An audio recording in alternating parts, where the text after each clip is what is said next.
Assalamualaikum warahmatullahi wabarakatuh.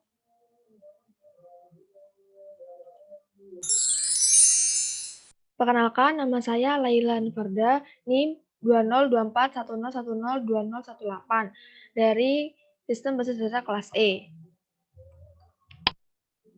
Nah, di sini saya akan menjelaskan tentang modul 2 yaitu studi kasus bengkel. Nah, yang pertama yaitu kita untuk mengidentifikasi entiti dan atribut dari kasus bengkel. Yang pertama yaitu ada entiti transaksi, kategori benda abstrak, deskripsi menyimpan data transaksi. Mengapa dijadikan entiti? Karena berkaitan dengan proses bisnis dan perlu disimpan datanya. Memiliki atribut nomor faktur, kuantum, sama tanggal. Keterangannya yaitu transaksi perlu dicatat untuk mencatat nomor faktur, kuantum, dan tanggal. Lalu yaitu yang kedua yaitu ada entity part, kategori benda nyata, deskripsi menyimpan data part. Mengapa dijadikan entity? Karena part yang dimiliki oleh bengkel harus dicatat karena berkaitan dengan proses bisnis dan perlu disimpan datanya. Dan juga karena merupakan data yang perlu dicatat dalam setiap transaksi. Atributnya yaitu ada kode part, nama, harga, stok, dan diskon. Keterangan yaitu part harus dicatat untuk mencatat kode part, nama, harga, stok, dan diskon. Lalu, untuk mengidentifikasi entiti dari yang ketiga, ada entity mekanik, kategori benda nyata, deskripsi menyimpan data mekanik. Mengapa dijadikan entity? Karena berkaitan dengan proses bisnis dan perlu disimpan datanya. Dan juga menyebabkan multi-valued. Atribut yaitu ada ID mekanik, nama mekanik. Keterangan setelah menjadi entity mekanik perlu mencatat ID mekanik dan nama mekanik. Lalu yang keempat yaitu ada entity kendaraan, kategori benda nyata. Mengapa dijadikan entity? Karena berkaitan dengan proses bisnis dan perlu disimpan datanya. Memiliki atribut yaitu ID kendaraan, warna, merek, tahun, nama pemilik. Keterangan kendaraan perlu dicatat untuk mencatat ID kendaraan, warna, merek, tahun, dan nama pemilik. Selanjutnya yaitu mengidentifikasi entiti dan atribut. Yang kelima yaitu ada service. Kategori benda abstrak, deskripsi menyimpan data service. Mengapa dijadikan entity? Karena berkaitan dengan proses bisnis dan perlu disimpan datanya. Atribut yang dimiliki oleh service ini yaitu kode service, nama service, harga, dan diskon. Lalu keterangan service perlu dicatat untuk mencatat kode service, nama service, harga, dan diskon. Lalu yaitu ada entity bengkel, kategori benda nyata. Deskripsi menyimpan data bengkel. Mengapa dijadikan entity? Karena berkaitan dengan proses bisnis dan perlu disimpan datanya. Di situ ada atribut yang dimiliki oleh bengkel, yaitu ID bengkel, nama bengkel, alamat, dan nomor telepon. Keterangannya yaitu bengkel perlu dicatat untuk mencatat ID bengkel, nama bengkel, dan alamat, dan juga nomor telepon. Lalu yaitu entity dan atribut dari tugas bengkel yang selanjutnya yaitu ada entity detail transaksi yang kategori benda abstrak. Deskripsi menyimpan data detail transaksi. Mengapa dijadikan entity? Karena berkaitan dengan proses bisnis dan perlu disimpan datanya. Lalu, atribut yang dimiliki oleh transaksi ini yaitu ada ID detail, kode service, kode part, sama ID transaksi.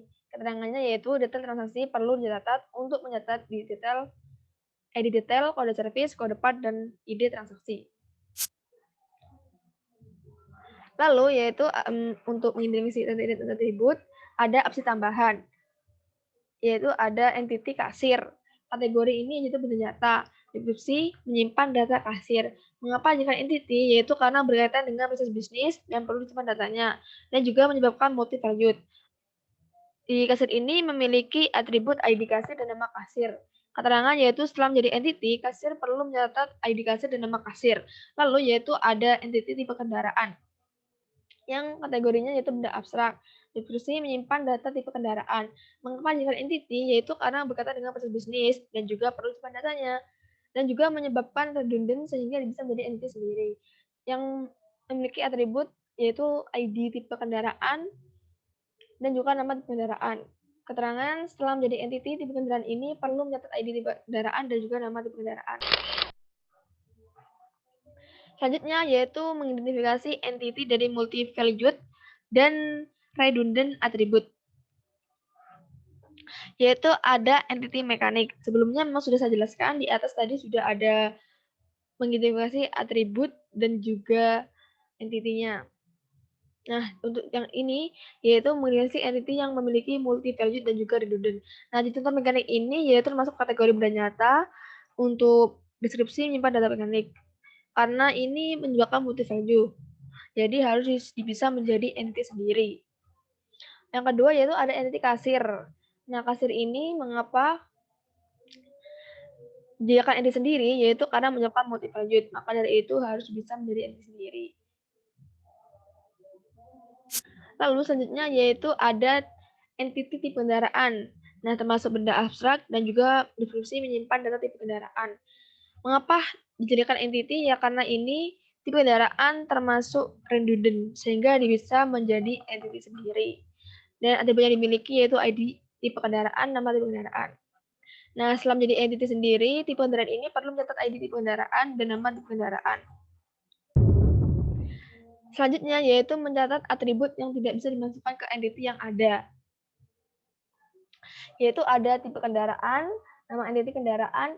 Mengapa dijadikan atribut di entity yang ada? Karena tipe kendaraan ini tidak bisa dimasukkan ke entity kendaraan karena menyebabkan redundant. Maka dari itu tidak bisa dimasukkan di atribut entity yang ada.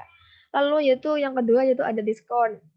Nama entity-nya yaitu transaksi. Mengapa jadikan di atribut di entity yang ada? Yaitu karena diskon ini tidak bisa dimasukkan ke entity transaksi. Karena tidak semua part itu memiliki diskon, jadi bisa dimasukkan di entity transaksi. Lalu yaitu selanjutnya ada menentukan primary UID dan secondary UID di setiap entity di studi kasus bengkel. Nah, di sini dapat terlihat yaitu entity transaksi, daftar UID-nya yaitu ID transaksi, termasuk artificial dan juga primary. Yang kedua yaitu ada part, daftar UID-nya kode part, termasuk artificial dan juga primary. Yaitu ada ketiga ada mekanik, daftar UID, ID mekanik, termasuk artificial dan primary. Selanjutnya ada nama mekanik, itu natural, termasuk secondary. Lalu selanjutnya itu ada entity kendaraan, daftar UID-nya yaitu ID kendaraan, termasuk artificial dan juga primary. Selanjutnya yaitu ada entity service, termasuk daftar UID-nya yaitu kode service, termasuk artificial, primary. Selanjutnya yaitu ada entity bengkel, daftar UID-nya yaitu ID bengkel, termasuk artificial dan tentunya termasuk primary. Yang selanjutnya yaitu ada entity kasir, daftar UID-nya yaitu ada ID kasir, termasuk artificial, termasuk primary. Selanjutnya yaitu ada nama kasir, termasuk natural dan termasuk secondary. Lalu selanjutnya ada entity tipe kendaraan, yaitu ada data UID, ID tipe kendaraan, termasuk artificial, dan termasuk primary.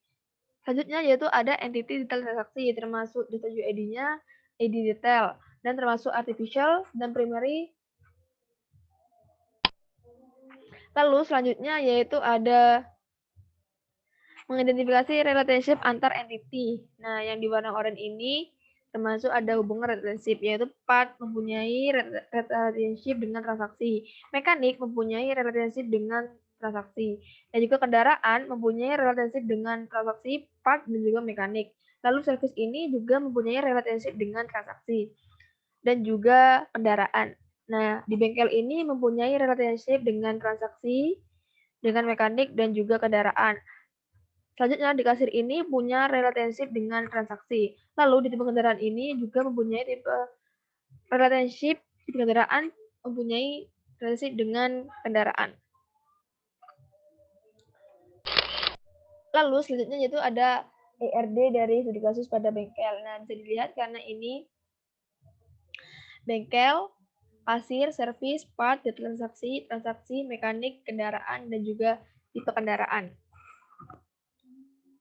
Nah, yang ada tanda pegangnya ini termasuk primary karena harus berada di awal. Dan ini adalah RD dari studi kasus pada bengkel.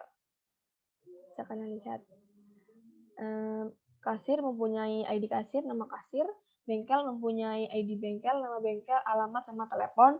Servis mempunyai kode servis, nama servis, harga, dan diskon. Part mempunyai kode part, nama, harga, stok, dan diskon. Detail transaksi mempunyai atribut ID detail, kode servis, kode part, ID transaksi. Dan di transaksi sendiri yaitu ada nomor faktur, kuantum, tanggal. Dan juga di mekanik ada ID mekanik, nama mekanik, dan juga di kendaraan yaitu ada ID kendaraan, merek, warna, tahun, sama nama pemilik. Dan sebenarnya di tipe kendaraan ini ada ID tipe kendaraan dan juga nama tipe kendaraan. Nah, sekian dari saya yang bisa saya sampaikan. untuk menjelaskan modul 2 tentang sudut kasus jengkel.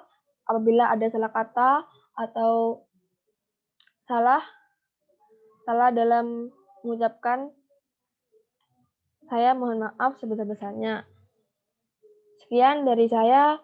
Terima kasih. Wassalamualaikum warahmatullahi wabarakatuh.